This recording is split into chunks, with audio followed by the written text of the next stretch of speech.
Ayan na naman si Claudine, lahat na lang. Bakit kasi hindi pa muna asikasuhin ang kanyang mental health?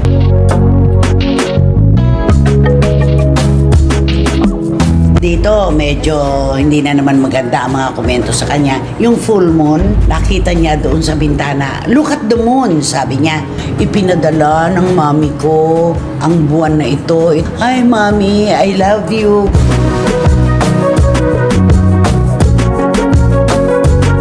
Ano ba nangyari dito kay Claudine? Bakit ganito siya? Pati yung buwan, pinapakialaman niya. Ano naman ang susunod, paro-paro?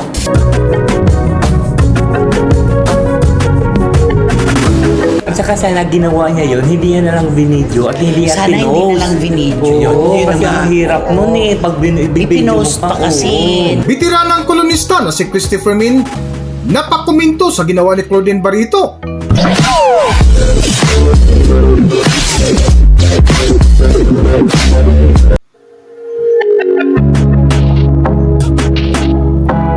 Welcome back to Philippine Celebrity Broadcast. Tila apektado nga ngayon ng aktris na si Claudine Barreto na balitang madalas makitang umiiyak simula nang pumanaw ang inang si Inday Barreto. Sa libing nga ng kanilang ina ay hindi napigilan ng magkakapatid na sina Marjorie Barreto at Gretchen Barreto ang maging emosyonal na sa gitna ng kanilang pagluksa na isa sa labis na apektuhan ay si Claudine Barreto. Sa YouTube lang nga ng bitiranang kolumnista na si Christopher Min ay isa ito sa kanilang mainit na paksa na kung saan ibinahagi nila ang kalungkutan sa miyembro ng pamilya lalo na kapag pumanaw ay ang iyong mahal na ina. Isa nga dito ang naranasan ngayon ng aktris na si Claudine Barreto matapos lumisan ang kanyang inang si Inday Barreto. Okay, dito, seryoso naman po tayo dito. Alam niyo po, mga kachika, ang pagkawala ng pinakamamahal nating ina sa buhay natin, sugat na walang paggaling ito. Right. Akala lang nila yung pagkatapos na pumanaw, yun yung pinakamasakit. Hindi po. Habang tumatagal, lalong lumalalim ang sugat. Ito yung ganun yun. Pag nailibing na, umuwi ka sa bahay, doon mararamdaman yung Kapag ang lahat ng nakiramay ay nag-uwian na sa kanilang tahanan at ikaw ay naiwan na lang na nag-iisa sa kwarto mo, saka mo maaalala ang nawala sa buhay mo. Ang tinutukoy po namin ay si Claudine Barreto. Noong pong nakaraang episode, sinabi naman po namin talaga sa kanila magkakapatid, si Claudine talaga yung pilay na pilay. Siya yung bali ang pakpak. Siya yung kumbaga may magkabilang paa siya pero parang hindi niya maihahakbang. Dahil kasi nawala yung taga-depensa niya, si Mami Inday Barreto. Di ba? Napakahirap nun ha. Meron siyang mga kapatid, meron siyang mga kaibigan, pero iba pa rin ang pagmamahal ng isang ina. Sa totoo lang. Kumbaga yan talagang andador mo lagi, di ba? Yan yung talagang kakapitan mo lagi. Napakasuswerte po ng mga kababayan natin, ng mga tao na meron pang mga magulang, lalo na ng nanay. Napakaswerte nyo po. Samantalang yung mga pumapanaw ng magulang, at alam mo no, pagka tumatagal, mabubuhay ka na kasama yung lungkot. Hindi mo na maiiwasan yon. Kaya si Claudine, naiintindihan natin siya ngayon sa kanyang sitwasyon.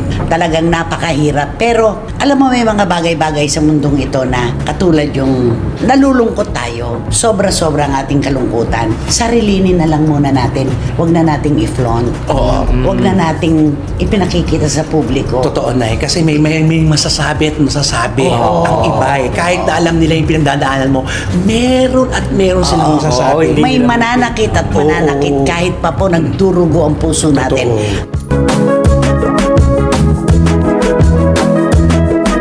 Sa patuloy nga nagpaksa ni na Christopher Min ay napakomento sila matapos mapanood ang video ni Claudine Barreto nang biglang yumuko nang makita ang bilog na buwan matapos inilibing ang kanyang ina. Katulad ng pagkalibing ni Mami Inday, naging malaking issue ito. Ang dami nagkukwentuhan. Dito, medyo hindi na naman maganda ang mga komento sa kanya. Yung full moon, napanood ko yung video nun eh. Kasi ang daming tumawag sa akin, panoorin mo. Nako, nag-ano siya eh. Nakita niya doon sa bintana. Look at the moon, sabi niya. Full moon nga eh, di ba? Tumakbo siya sa bintana. Sabi niya, ipinadala ng mami ko ang buwan na ito. Itong moon na to, ipinadala ng mami ko. Hi, mami, I love you. Gumagano siya. Alam mo, ako maintindihan ko yun dahil ako, ulila na rin ako sa magulang. Alam ko kung gaano kasakit yan. Dala-dala mo yan kahit saan ka magpunta. At yung anumang interpretasyon para lang mapasaya mo ang sarili mo'y gagawin mo. Pero hindi ako mauunawaan ng publiko kung gagawin ko yun. Oo, hindi lahat. Hindi lahat makakaunawa. Kaya lang nga, eto na naman, naghain. Merong maaawa, merong pupuna, merong magsasabi, ayan na naman si Claudine, lahat na lang. Bakit kasi hindi pa muna asikasuhin ang kanyang mental health, di ba? May mga kaibigan nga ako tumawag sa akin, wala ba siyang time? At saka, hindi ba niya kaya na magpa-check up? Pakisabi, kami ready kaming tumulong Ay, sa ang kanya. bait. Oo, ready kami. Kaya nga sabi ko, kailangan meron talagang magpayo sa kanya na paniniwalaan niya di ba? Katulad ayun, full moon. Simple yun di ba? Okay, ang interpretasyon niya nung makita niya yung bilog na buwan, siguro may kaligayahan siyang naramdaman. Saka yung pagkamis niya, yung longing niya sa kanyang... Maiintindihan po natin yun. Pero para sabihin mo na ipinadala ng mami ko ang buwan na ito, ang full moon na ito, mami, ganon, I love you. Hindi maiintindihan ng lahat Ay, yun. oo. Di ba? Correct. Wala. Kung sa mga kaibigan at sa mga maintindihan Oo. siya. Pero kung yung ibang tao, talagang Oo, totoo. ibabas lang siya. Kung sasabihin, ano ba nangyari dito kay Claudine?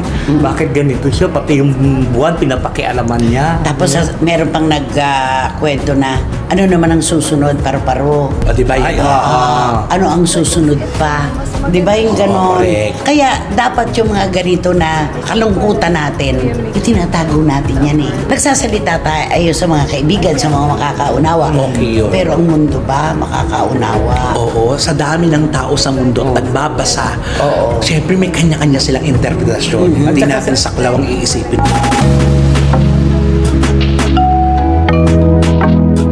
Sa dulo nga ng paksa ni Christopher Min ay muling nagkapagsalita sila sa video na ipinost ni Claudine Barito na isa nga sa kanilang komento na dapat hindi na nag-post si Claudine Barito para maiwasan ang masasakit na salita mula sa mga taong walang pakiramdam sa taong matindi ang pinagdaanan pagdating sa kalungkutan. Para sa buong kwento, narito ating panoorin ang video. At saka sana ginawa niya yun, hindi niya na lang binidyo at hindi niya Sana hindi pinost. na lang binidyo. Oo, Yun kasi nga. ang hirap nun pag Ipinost pa kasi, di ba? Pwede niya i-video po sa sarili niya lang yun. Huwag niya na i-post sa social media kasi mahirap At yun. saka maaaring tama sa kanyang interpretasyon. Yung full moon, ang dami namang gabi. Bakit nagkataon ng gabi na yon, di ba? Kung kailan inilibing, di ba, si Mami Inday. Siyempre, ang interpretasyon niya, binabantayan ako ng mami ko. Di ba talaga naman binabantayan tayo kahit wala na? Tsaka di ba, meron pa tayo mga moment, di ba, pag malungkot tayo, Oo. may tumugtog. Wala. Oo. Alam mo, Paramdam paramdam ito. naman ito. Ano, tamang-tama yung tugtog. Oo. Para sa akin yan, di ba, yung mga ganyan kasi. Okay yun maiintindihan natin yung mga Kasi yun. gano'n naman yan, di ba?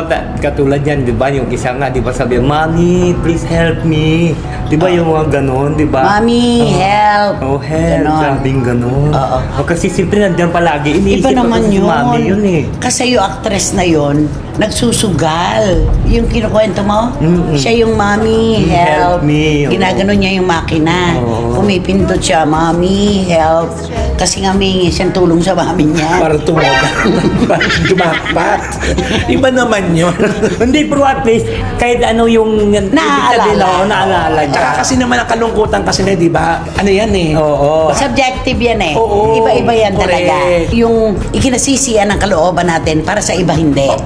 Di ba? Correct. Ganon.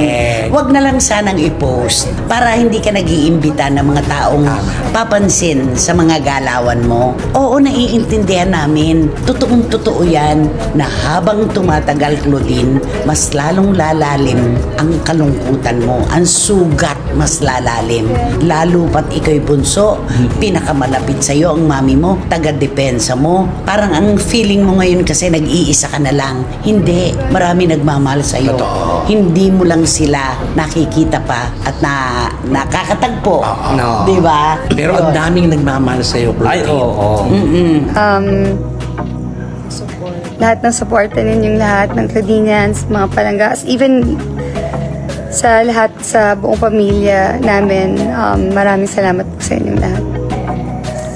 And I love you guys. Walang voice, pero I just wanted to say thank you and hello. Hanggang dito na lang muna ang ating video at kung nagustuhan nyo, huwag kalimutan mag-subscribe at pindutin nyo na rin ang notification bell para ma-notify kayo sa ating susunod na video. Maraming salamat! Oo, yan, ano na.